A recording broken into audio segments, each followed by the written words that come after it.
Hello students, online classes में एक बार फिर से आपका स्वागत है। चलिए स्टार्ट करते हैं।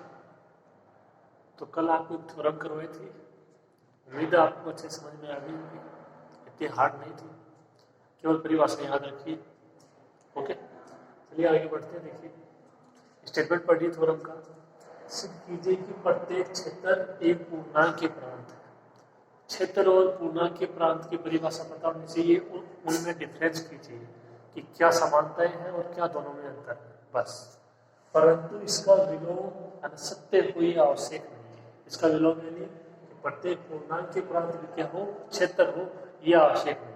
मतलब कोई कंडीशन के लिए हो सकता है कि प्रत्येक पूर्णांक के प्रांत भी क्षेत्र हो, लेकिन प्रत्येक कंडीशन के लिए यह संभव नहीं है कि पूर्णांक के प्रांत क्या हो, क्षेत्र हो। किसी कंडीशन के लिए हो सकता है, किसी कंडीशन के लिए नहीं हो सकता है, लेकिन ये हमेशा सही रहेगा प्रत्येक क्षेत्र है वो एक पूर्णांक के प्रांत होगा। ठीक है, तो अगर दोनों की परिभाषाओं की बात करें, प्रत्येक क्षेत्र, तो क्षेत्र में तीन कंडीशन है मूल रूप से, वो आप याद रखिए। इकाई सहित वाले हैं, ठीक है, या क्रम विनिमय वाले है दूसरी, और प्रत्येक शून्यतर अवयव का गुणात्मक प्रतिलोम है वो आर में ही विद्यमान है। पूर्णांक के प्रांत, इकाई सहित वाले और क्रम विनिमय वाले, ये दो कंडीशन है वो सेम है किसमें, पूर्णांक के प्रांत और क्षेत्र में।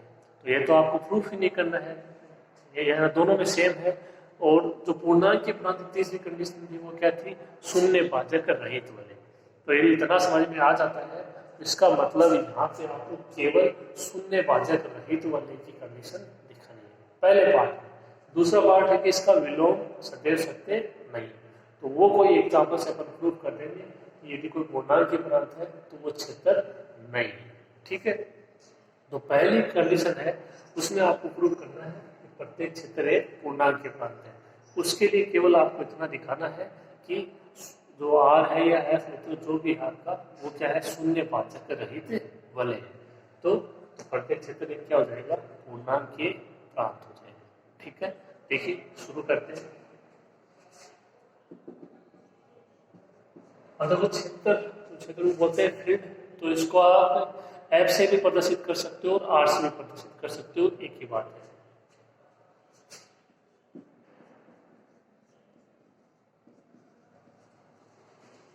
यदि एफ एक आपका क्षेत्र है तो प्रूफ करना है कि एफ क्या आगे पूर्णांक के प्रांत।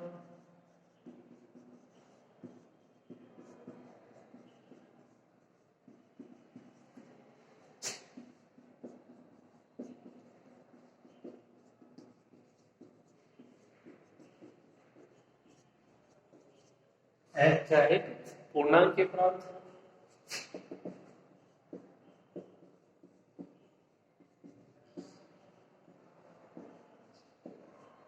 एफ एक क्षेत्र है, इसका मतलब इसकी तीनों कंडीशन,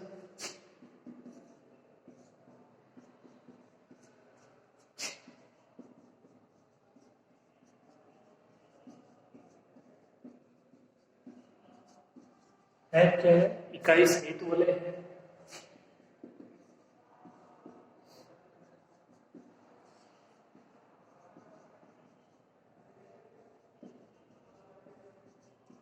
एफ क्या है, क्रम विनिमय वाले हैं,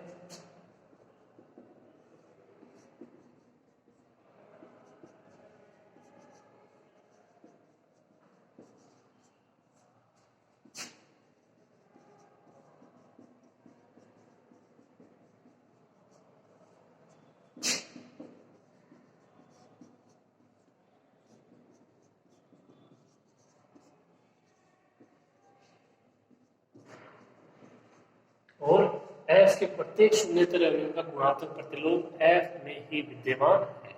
ठीक है, तो यहां से आपको दिखाना क्या है, पूर्णांक के प्रांत है और ये दोनों कंडीशन पूर्णांक के प्रांत की है। तब आपको एफ को पूर्णांक के प्रांत प्रूफ करने के लिए केवल इतना दिखाना है कि एफ क्या है, एक शून्य भाजक रहित वलय है। ओके,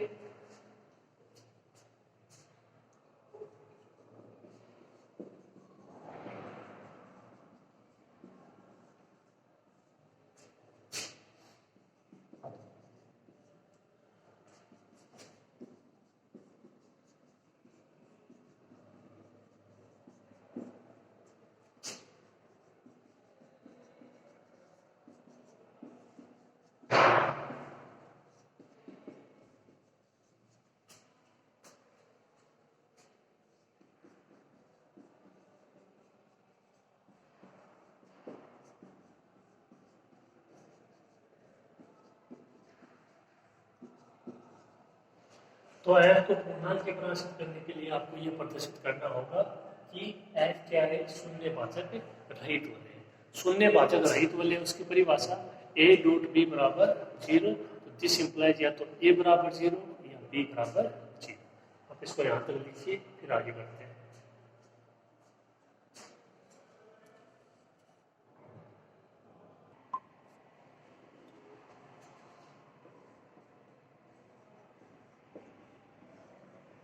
दो ले ली, देखिए A B belongs to F.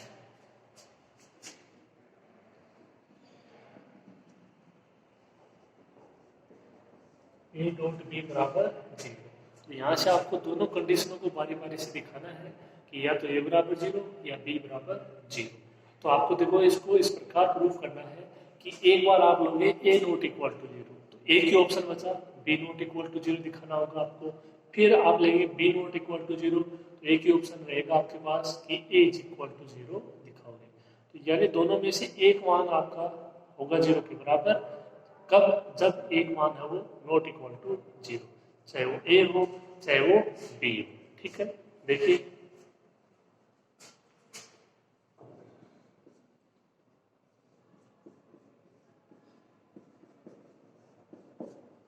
अब देखिए आप ए नॉट इक्वल टू 0 हो तो देखिए ये संबंध है, यहां से आपको बहुत ही सिंपल सी थ्योरम है। देखिए ये संबंध है, इससे आपको दिखाना है बी इज इक्वल टू 0। तो बी देखो यहाँ पे है, ए है, ए को हटाना है और आपकी डॉट संक्रिय है, तो ए हटेगा किससे? ए इनवर्स से हट जाएगा। ठीक है, तो आपको क्या करवाना है, इसकी दोनों तरफ ए इनवर्स की पूर्व संक्रिया करवानी है बस।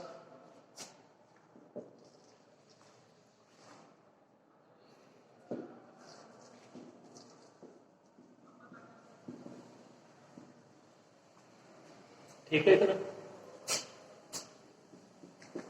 इसके बाद देखिए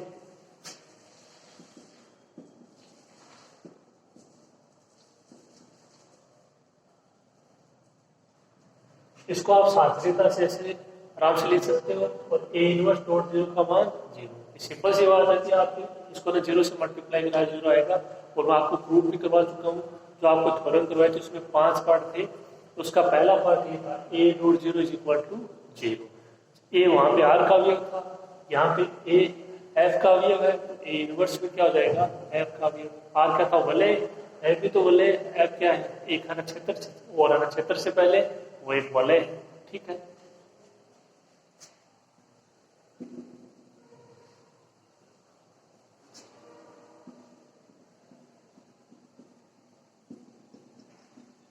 ए है वो एफ का अवयव है, तो ए इनवर्स भी किसका अवयव होगा? एफ का। एफ क्षेत्र है और क्षेत्र से पहले वलय है, और वलय है तो वो एक क्रम विनिमय ग्रुप है।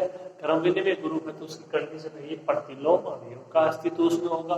ए का प्रतिलोम अवयव क्या होगा? ए इनवर्स होगा गुणन संक्रिया के लिए। ओके, तो यहाँ पे यदि ए एफ का अवयव है तो ए इनवर्स भी किसका अवयव हो जाएगा? एफ का अवयव हो जाएगा।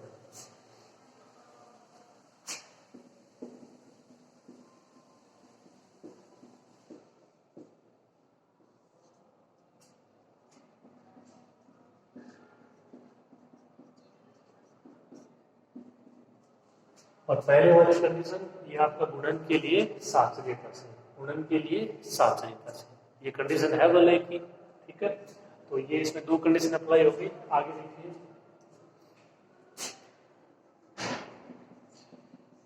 ए इनवर्स डॉट 0 का मान 0, इसका मान कितना हो जाएगा? 1 dot B is equal to 0, क्या आ जाएगा? b is equal to 0।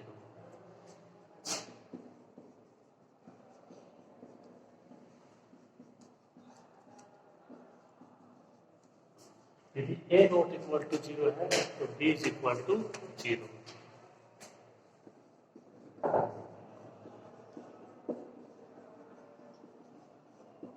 अब सेम इसकी दूसरी कंडीशन, इसको केवल रिपीट करना है और थोड़ा सा इसमें चेंज कर देना है। यदि b is equal to 0 हो तो sorry B not equal to 0 हो तो यहाँ से देखिए क्या हो जाएगा? आपके पास है A not B is equal to 0। आपको दिखाना है यहाँ से A is equal to 0, B को हटाना है, बी किससे हटेगा, बी इनवर्स से हट जाएगा।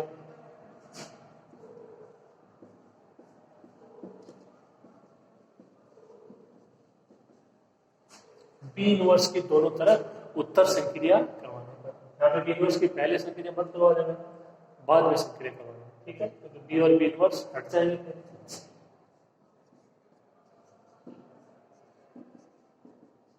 इसको cancel, A dot B inverse और इसका मान 0। वही दो कंडीशन अप्लाई हुई है इसमें।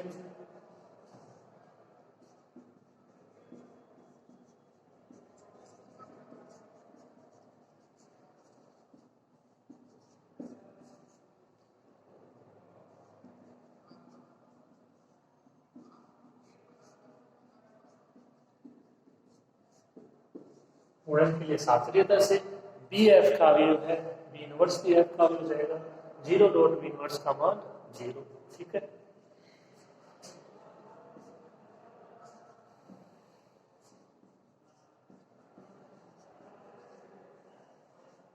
ए dot 1 is equal to 0, A is equal to 0।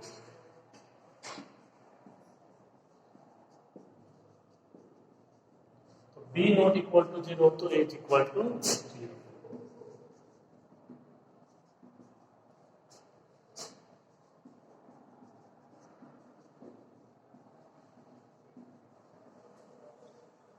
Overall क्या बोल सकते हो कि ए डॉट बी बराबर 0, या तो ए बराबर 0 या बी बराबर 0।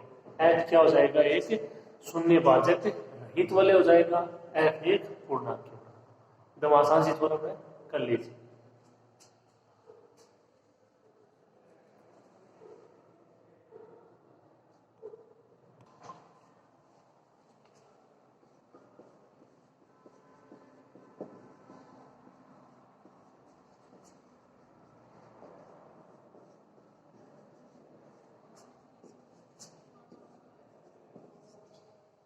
एफ एक शून्य भाजक रहित वाले है, इसका मतलब एफ एक पूर्णांक के प्रांत है।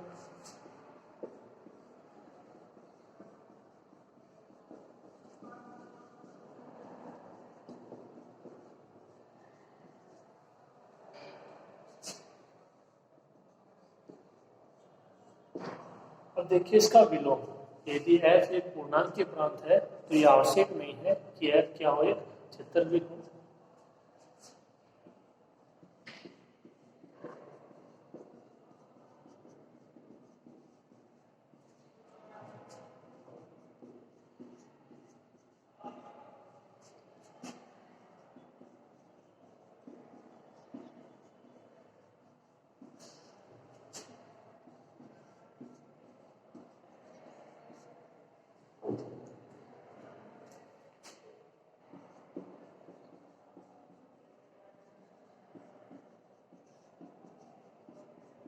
ये प्रूव करना है कि यदि एफ एक पूर्णांक के प्रांत है तब यह आवश्यक नहीं है कि एक एफ एक क्षेत्र भी। मतलब आपको इसको मैं बता चुका हूँ, समझ में आ गया होगा।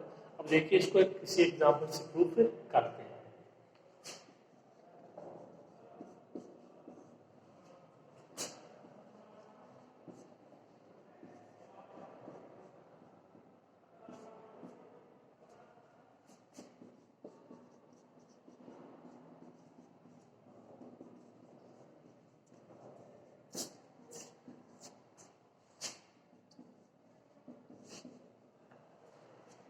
यदि z प्लस नोट एक क्या है, पूर्णांकों का वलय है तब। तो देखिए ये पूर्णांकों का समुच्चय है और ये वलय है, तो इसमें वलय की सारी करते हैं। अब आप देख लीजिए कि क्या ये पूर्णांक के प्रांत है, और यदि पूर्णांक के प्रांत है तो क्या ये एक क्षेत्र भी है। तो पूर्णांक के प्रांत की कंडीशन और क्षेत्रीय कंडीशन दो तो सिमिलर है, उनकी बात कर लेते हैं। तो इकाई सहित वलय यानी तत्सम की वलय। देखो जेड में किस प्रकार के एलिमेंट होते हैं,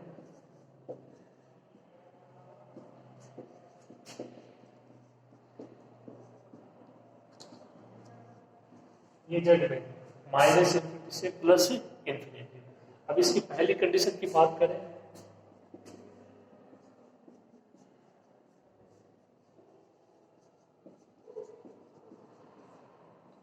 इकाई सहित वलय की, तो क्या ये इकाई सहित वलय है या नहीं है। तो इकाई सहित वलय क्या होता है, देखो इकाई सहित वलय होता है तत्समक वलय, यानी गुणन संक्रिया के लिए तत्समक अवयव का अस्तित्व होना चाहिए। तो देखो सिंपल सी चीज, आप इसमें आपसे कोई भी अवयव लीजिए, फॉर ऑल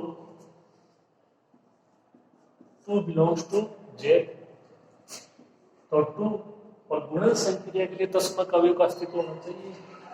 तस्मक अवयव की परिभाषा अवयव हुए आना चाहिए वापस, तो 1 और 1 जेड में है। सिंपल सी चीज है, आप कोई भी अवयव इसमें दिखा सकते हो।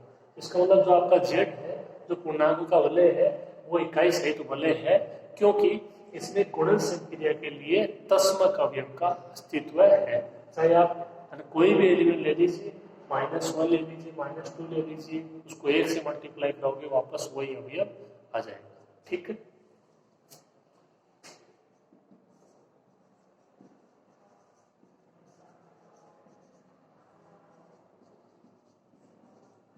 दूसरा क्रम विनिमय वलय। तो क्रम विनिमय वलय के लिए आपको पता है गुणन संक्रिया के लिए क्रम विनिमयता का पालन होना चाहिए। तो कोई भी आप 2 एलिमेंट उठा सकते हो इसमें,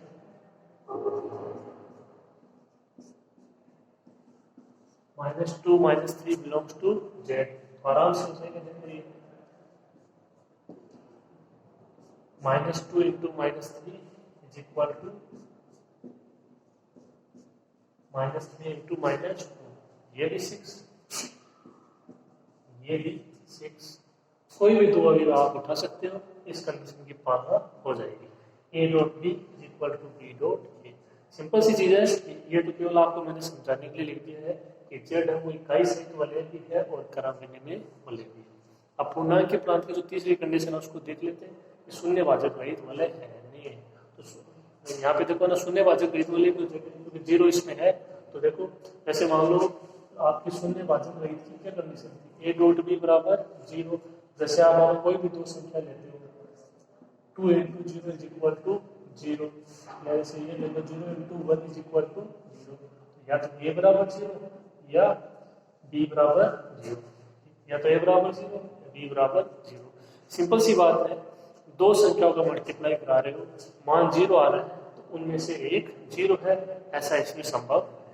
तो यानी जेड है वो क्या है, पूर्णांकीय प्रांत है। अब रही बात है ना क्षेत्र की, तो क्षेत्र की 2 कंडीशन तो सेम है। तीसरी कंडीशन कि जेड के प्रत्येक शून्यतर अवयव का गुणात्मक प्रतिलोम जेड में ही विद्यमान होना चाहिए।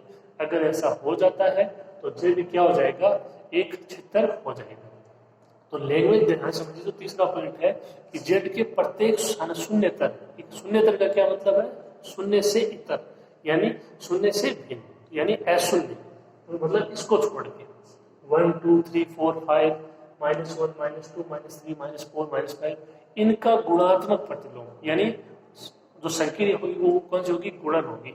और जो प्रतिलोम अवयव, अब प्रतिलोम अवयव की परिभाषा आपको पता होनी चाहिए, A star B is equal to E, E यानी तस्मक अवयव, तो गुणन संक्रिया के तस्मक अवयव 1, तो बराबर में 1। अब जो प्रतिलोम अवयव आता है उसको देख लीजिए वो जेड में है या नहीं है। अगर है तो ये क्षेत्र हो जाएगा, अगर नहीं है तो क्षेत्र नहीं। उम्मीद है समझ में आ गया होगा आपके, यहाँ तक लिखिए, थोड़ा सा हो रहा है।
तो इस तरीके से आप कोई भी एग्जांपल लेके दिखा सकते हो। देखो ये 3 और 0 मल्टीप्लाई करा दिया 0, एक और 0 होगा।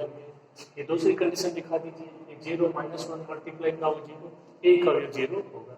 यानी इस कंडीशन की पालना हो जाएगी।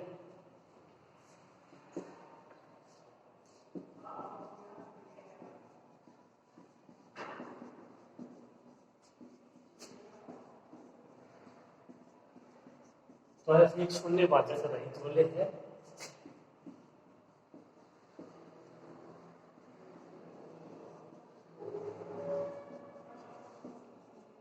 Sorry F is Z, example ले रहे जेड, तो मतलब जेड पूर्णांक के प्रांत तो है। अब यदि ऐसा प्रूफ हो गया कि जेड अवच्छेद नहीं है तो अपना जो स्टेटमेंट है वो प्रूफ हो जाएगा कि आवश्यक नहीं है। यदि पूर्णांक के प्रांत है तो वो क्षेत्र भी हो।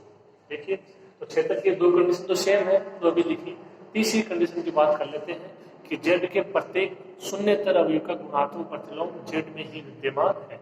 उसको चेक कर लेते हैं कि वो सही है या नहीं।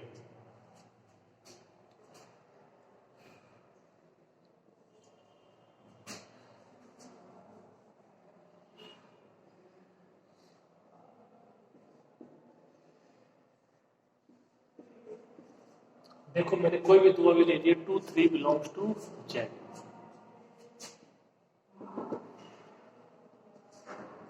अवयव 2 गुणात्मक प्रतिलोम मतलब डॉट संक्रिया, यहाँ पे ढूंढना है A star B is equal to E, तो गुणन संक्रिया ले तस्मत अवयव 1। ठीक है, तो 2 को किससे मल्टीप्लाई कराओगे ताकि 1 आ जाए? 1/2 से। 2 का गुणात्मक प्रतिलोम क्या हो गया? 1/2। तो जो लैंग्वेज थी वो क्या थी कि ना जेड के प्रत्येक ना शून्यतर अवयव, तो ये शून्यतर अवयव ही है, अशून्य अवयव है 2, इसका गुणात्मक प्रतिलोम, इसकी परिभाषा हो गई प्रतिलोम अवयव की गुणन संक्रिया के लिए। ये गुणात्मक जो प्रतिलोम अवयव है ये जेड में ही होना चाहिए। तो 1/2 है वो जेड में नहीं है। ये परिमेय संख्या का रूप है 1/2। बात समझ में आ गई?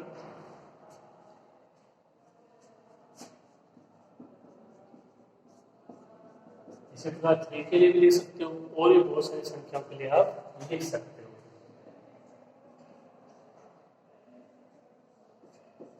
एक बटे दो not belongs to Z, 1/3 not belongs to Z.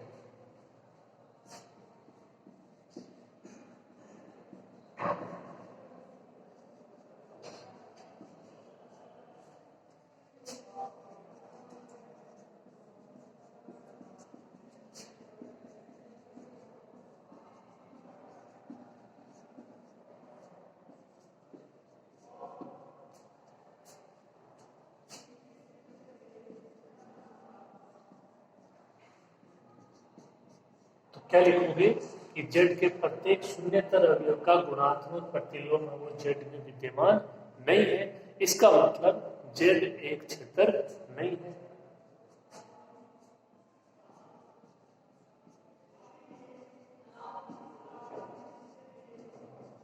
Z एक क्षेत्र नहीं, तो जेड प्लस डॉट एक पूर्णांकों का आपने लिया था वाले, ओके, जिसमें जेड पूर्णांक की प्रांत तो है लेकिन जेड वो क्षेत्र नहीं है। इसे क्या साबित होता है? इसे ये प्रूफ होता है कि प्रत्येक जो आपका क्षेत्र है वो पूर्णांक के प्रांत तो है, लेकिन ये आवश्यक नहीं है कि जो पूर्णांक के प्रांत है वो क्षेत्र भी हो। ठीक है, तो लाइन लिखो, आप मैं लिखवा देता हूँ यहाँ तक।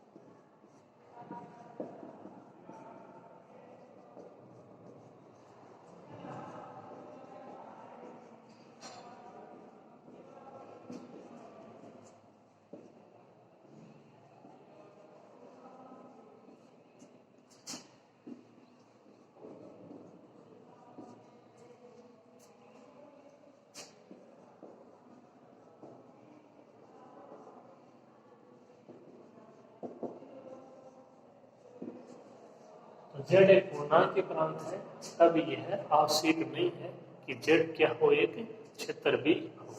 ओके, तो ये थ्योरम थी, उम्मीद है आपको समझ में आई होगी। कंप्लीट कर लीजिए इसको।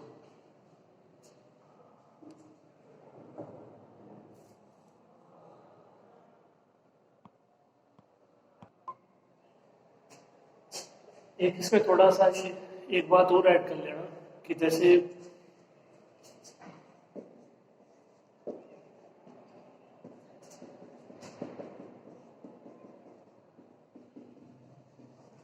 ये आपके जेड के अवयव है, ठीक है। जैसे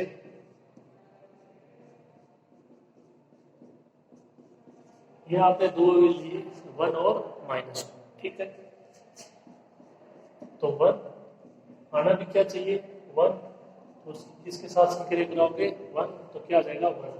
तो एक का अवयव है वो, एक का कौन सा अवयव, अच्छा गुणात्मक प्रतिलोम अवयव, वो जेड में विद्यमान है यहाँ पे, ठीक है। इसी प्रकार आप यदि लेते हो -1, यहाँ पे तो बराबर में तो क्या आना चाहिए 1, अब इसके किसके साथ संक्रिय करवाओगे -1, तो -1 भी क्या है जेड में, तो इसका मतलब दो अवयव तो है जेड में, कौन से 1 और -1। तो आप छोटी सी लाइन लिख देना नीचे,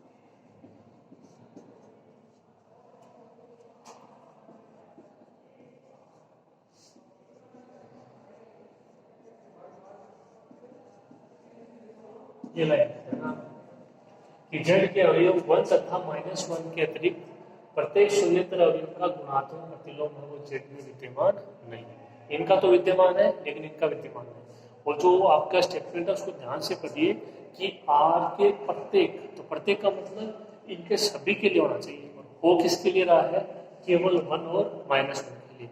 थोड़ा लैंग्वेज है उसको ध्यान से समझिएगा कि आर के प्रत्येक शून्येतर अवयव का गुणात्मक प्रतिलोम आर में ही विद्यमान होना चाहिए।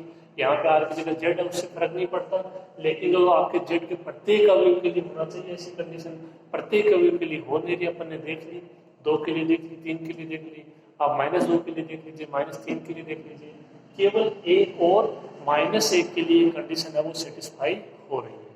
इसका मतलब 1 और माइनस जो 1 है उसका तो गुणात्मक जो प्रतिलोम है वो आपका जेड में विद्यमान है, लेकिन इसके अलावा किसी भी अवयव का विद्यमान नहीं है गुणात्मक प्रतिलोम, और जो कि इस कंडीशन को सेटिस्फाई नहीं करता, जो कि आपकी क्षेत्र की तीसरी कंडीशन है, यानी उसके सभी अवयव का गुणात्मक प्रतिलोम विद्यमान होना चाहिए। ये थोड़ा सा ऐड कर लेना आप इसी में, ठीक है। ये आपकी यहाँ पे थ्योरम है वो कंप्लीट होती है। ओके, आज की क्लास में इतना ही हो पाएगा, नेक्स्ट क्लास में फिर मिलेंगे।